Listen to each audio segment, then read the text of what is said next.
In today's video, we're talking about the bait that has replaced the Ned rig. It catches more fish, bigger fish, and is a heck of a lot more fun to fish.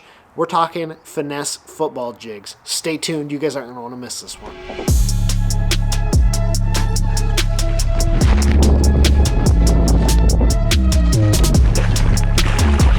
Smoked that jig. Look how bad it is. Your boy just went on what we call a little bit of a hammer flurry. We'll call it that. Dumb silly. The bait that I'm going to be talking about in today's video is a micro finesse jig. Now you may take a look at this bait and you may say it looks like your standard style jig, the same jig you struggle with all season long to catch bass. But what you start to realize when you put it up next to your Ned rig is that it's the same general style presentation. It's a small bait.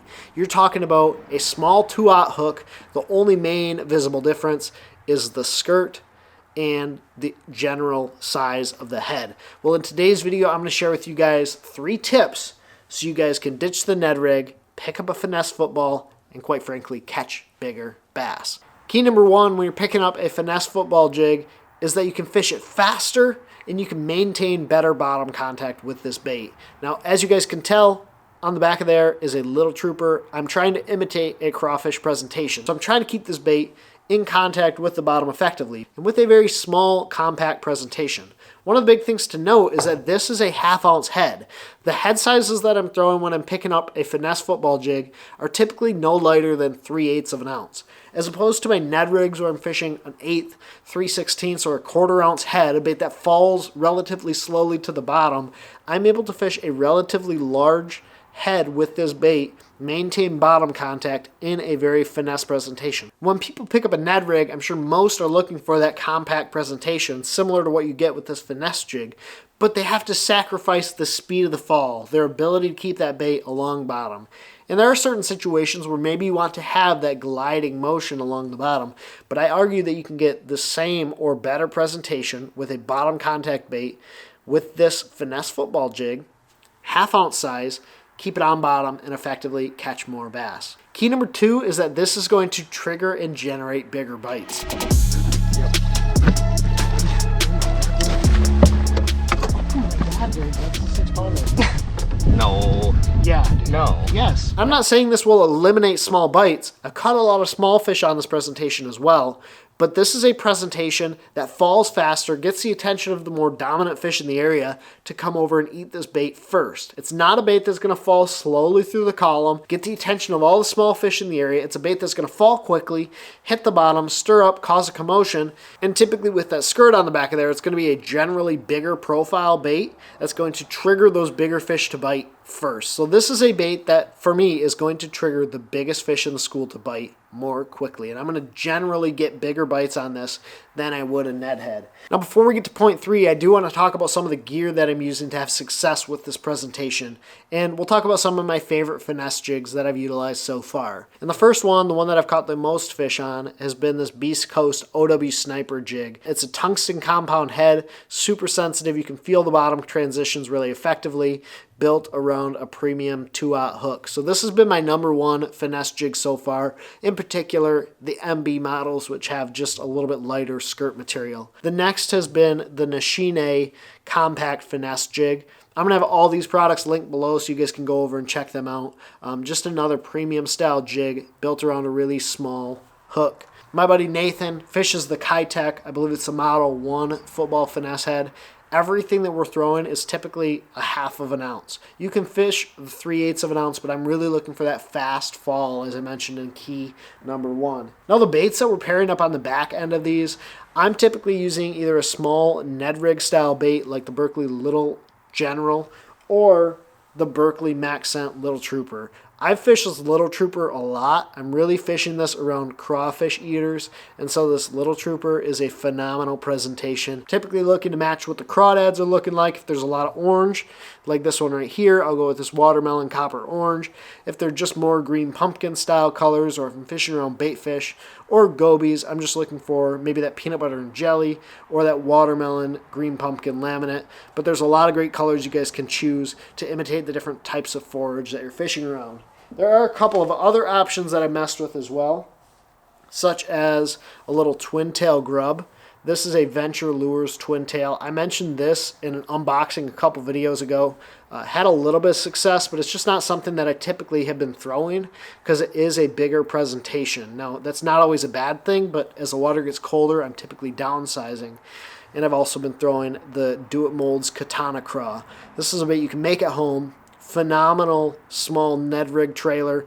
But to me, I've just been sticking with those 2 Berkeley baits. They catch a lot of fish, and I really believe in the power of the Max Scent technology. And finally, before we get into point 3, I do want to talk about the 2 different options you have to fish this presentation. As opposed to a standard traditional jig where you're fishing it on only a bait caster, you have the option to fish it on a spinning rod or on a bait casting setup. I've played around with both. My buddy Nathan prefers the spinning rod. I typically prefer the bait casting setup. I just think there's benefits to both, so I'm going to run through those really quickly. So my overall bait casting setup for this is a TFO Tactical Elite 735. It's a 7.3 medium heavy, and I wouldn't recommend going anything heavier than a medium heavy because you're fishing a very light wire hook, a small diameter wire hook that you don't want to flex or bend when you're fishing this bait.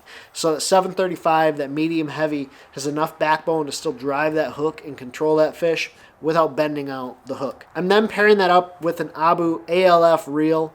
It's just a standard jig style reel. I believe it's a 7 speed gear ratio, high speed gear ratio, so I can move line, set the hook at the end of a long cast, and then light 12 or maximum 15 pound test fluorocarbon. I want light line. I want this bait to have, even though it's on bottom, a natural action, and I'm typically fishing around sparse cover with this bait. None of the jigs that I'm talking about have virtually any weed guards, so this is a bait that you don't necessarily need a very heavy line to move those fish through, and you're not typically fishing around really heavy cover. So 12 to 15 pound test, trilene 100% fluorocarbon is the line that I'm fishing. And then my spinning setup is my tube rod. This is a TFO Resolve 734 or 733.5. It's a medium light plus, which gives that rod the ability to bend deep into the blank but still has enough backbone to really control that fish. I'm looking for a rod that I can kind of move those fish with and get them away from the school. So the TFO 734, 7'3", medium light plus or medium rod is what I would recommend. 3,000 size spinning reel, and I'm going a little bit heavier braid. This is 15 pound test Berkeley X5.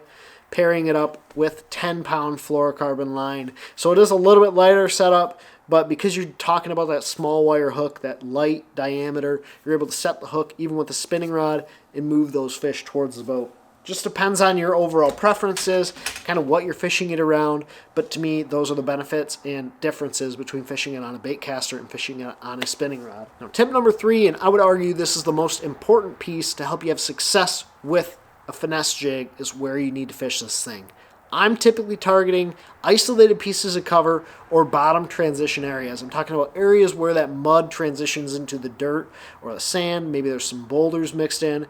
I'm targeting those isolated cover areas where you typically fish a jig, where you typically fish a Ned rig or a tube. But I'm really looking for those isolated pieces of cover, isolated areas with bottom transitions where the bass are hanging out on. They're super high percentage spots. A finesse football jig is a bait that you can fish quickly. It's a bait you can cover water with. And it's a bait that draws a lot of bites. But I like to maximize my time with this bait by fishing it in high percentage locations. So by targeting those isolated pieces of cover or bottom transitions is where I most prefer to fish this bait. In my next video, we're going to dive into how to locate those high percentage areas, how to locate those bottom transitions, and what I'm really looking for to trigger fish to bite when they're keyed in on the bottom. So that next video is really going to go in depth on where I'm fishing this finesse football jig or baits along the bottom.